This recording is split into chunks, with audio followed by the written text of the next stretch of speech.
Hello and welcome to Anne's Garden.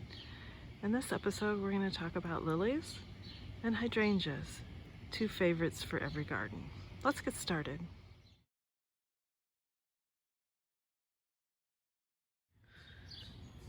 Lilies are a summer blooming bulb that you can plant either in the fall or in the early spring.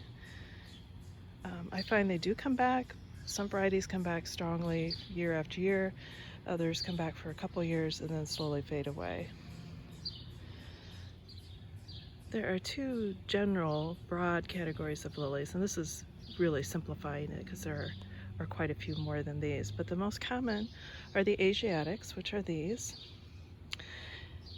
and the Orientals, which will bloom a little bit later in the summer. Now, don't confuse the lilies we're talking about today with these. These are daylilies. Hemerocallis is the Latin name for them. The distinguishing feature of them is that the flowers last for, you got it, a day, but their scapes are full of buds, so they'll bloom for quite a long time. They also have this grassy foliage. Here's an example of some Oriental style of lilies. These obviously aren't in bloom. It'll be about another month before they bloom. As you can tell, they're quite a bit taller than the Asiatics. Another distinguishing feature is that the Asiatics tend to have blooms that face upwards, while the Orientals, like this one, will have blooms that face more down. Another feature is that the Asiatics have little to no fragrance, while the Orientals will be very fragrant. And the Orientals usually are whites, pinks, and reds, whereas the Asiatics come in a wide variety of colors, from yellows, whites, reds, pinks.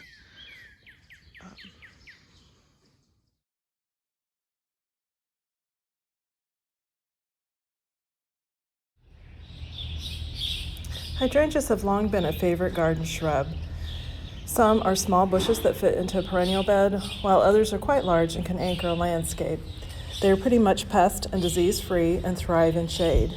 The only drawback, at least for gardeners in the Midwest, is that the beautiful and highly sought-after blue flowers are nearly impossible to grow. That's because traditional blue hydrangeas bloom on old wood. That is, they form buds on branches that will bloom the following year. Winter cold can kill those buds even though the shrub survives. Hydrangeas that bloom well in the colder parts of the country form their flower buds and bloom on the current year's growth, or new wood. Plant breeders have been very busy though, and there are now a range of blue-flowered hydrangeas that bloom on both old and new wood. Check your local nurseries for some really great options.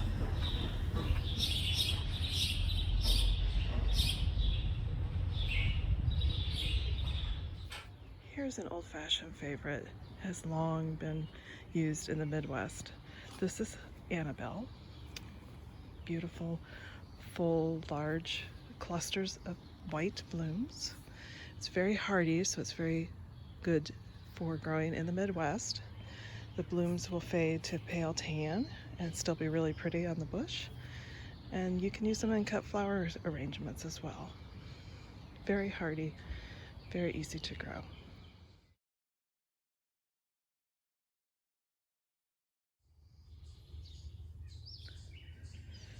This hydrangea is Little Limelight, and it's not quite blooming yet. But you can see it's starting to form some flower heads here. They'll be this bright lime green, kind of a chartreuse green, I guess. And it will be covered in these blooms, a little bit smaller blooms than on the Annabelle. Makes a nice, very sturdy, tall bush.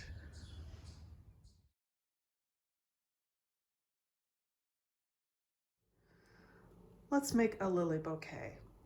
I've got some real pretty red and red-orange lilies, and I also picked some hydrangea from the Annabelle hydrangea. And of course I have my snips here, and I have a vase that has a nice wide opening, kind of a fluted shape. Works real well with lilies so that they have plenty of room for the flowers. Of course, like any other flower, you want to first of all eliminate any foliage that's going to be below the water line. So I'm going to do that and get these stems ready to go. Okay, you can see here I've stripped all the leaves off. I've even stripped them above the water line because the flower stem will continue to have real pretty flowers, but the leaves will start going brown before that. So I just go ahead and pull those off early.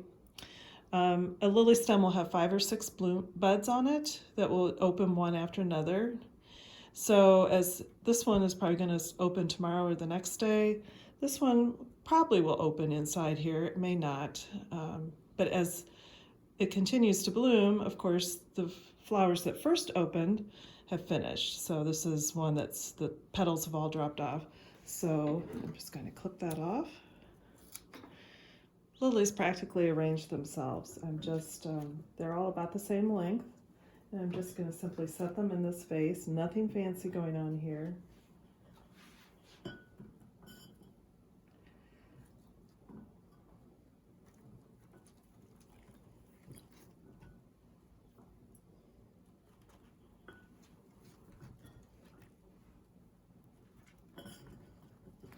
we go. Okay, this next step is simple, but it's vitally important. And that is you need to take off the anthers here. These anthers will stain fabric and they can stain it permanently. So you definitely don't want these anthers on anywhere near clothing or your grandmother's antique tablecloth. It will be very upsetting. I've got a piece of random piece of white material here, and I'll show you how they'll stain. Now, if you do happen to get stains on a piece of fabric, don't go like this, because the oils on your hands will make it permanent, and there's no way to get that out. So the way to get something like this out is to use a piece of tape, just ordinary tape, and carefully pull it up off the fabric with tape. Obviously I would need more tape for this one, but that will, don't rub it, that's the most important thing. And of course I would do more of that. This, you can get almost everything off. Of course the anthers will also stain your skin. That will come off eventually, and it isn't harmful, but I use a little, to get the anthers off, I just use a little Kleenex and just pull them off. They'll pop right off. If I'm out in the garden, I'll just clip them off. Now with these dark red and orange lilies, the anthers don't really show up too brightly. It is kind of a shame on the whites, especially the orientals that have a lot of white and lighter pinks. The anthers make a real pretty statement, design statement, but so out in the garden, obviously I'm not going to take them off. I'm going to leave them there. But if you want these inside, you need to take those anthers off. The other thing is, like I mentioned before, the buds are going to keep opening. Like this one down here, it's going to open probably in a day or two. So I need to come back and remove the anthers. At the same time, I'll probably check to see if some of the older flowers have faded and started to drop their petals, and I can clip those off. So it's kind of a changing, evolving bouquet. Remember I had tulips earlier.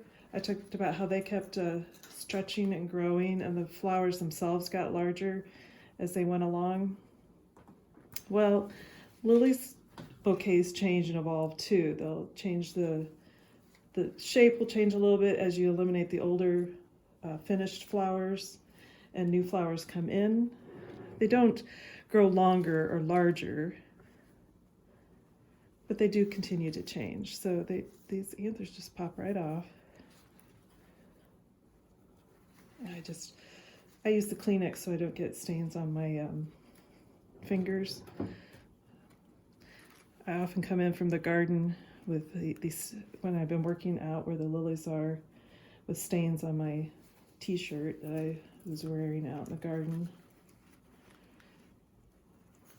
Just takes very little to get a stain from these, so there we go.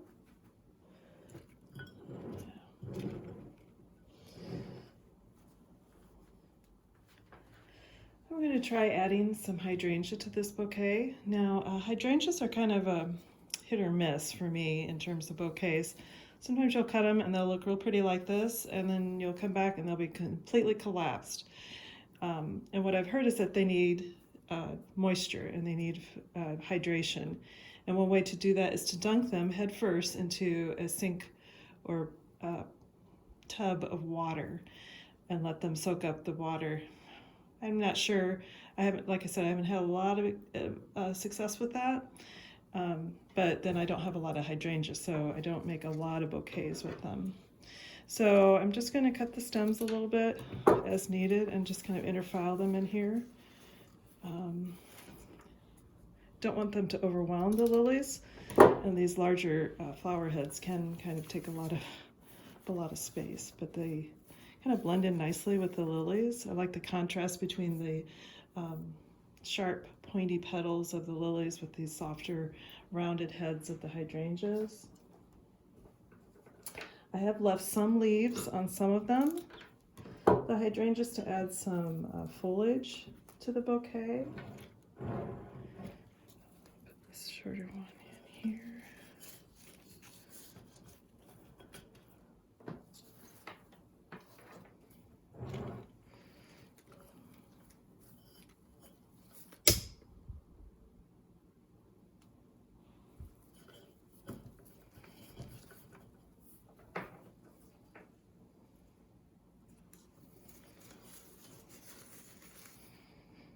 I'm not doing anything fancy again.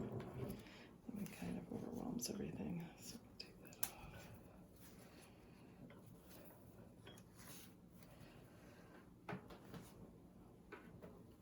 I'm probably not going to use all of these hydrangeas, but I'll find someplace else for them. So down here at the edge.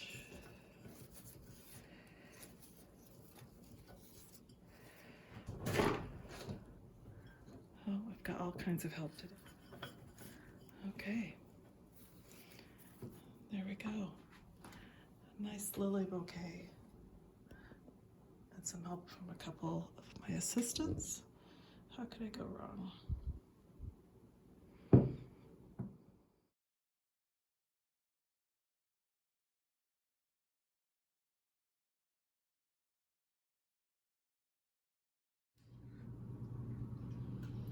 I have just one book to recommend this time, but it's a real good one.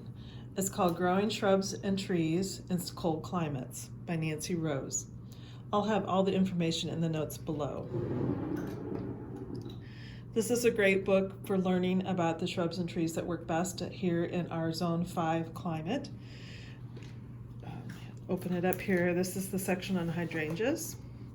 Each section for each plant talks about how to grow them, how to integrate them into your landscape, how best to plant them and where, how to care for them, how to propagate them, problems with pests or diseases if they have any, a list of sources where you can purchase them, and then a list of varieties that work best in our cold climates. There's a variety of shrubs and trees in here. One of the great things about this is it shows you how to integrate them into your landscape and into your perennial beds. Trees and shrubs can add a lot of structure to your garden so that even in the winter when there aren't flowers, your garden will look great.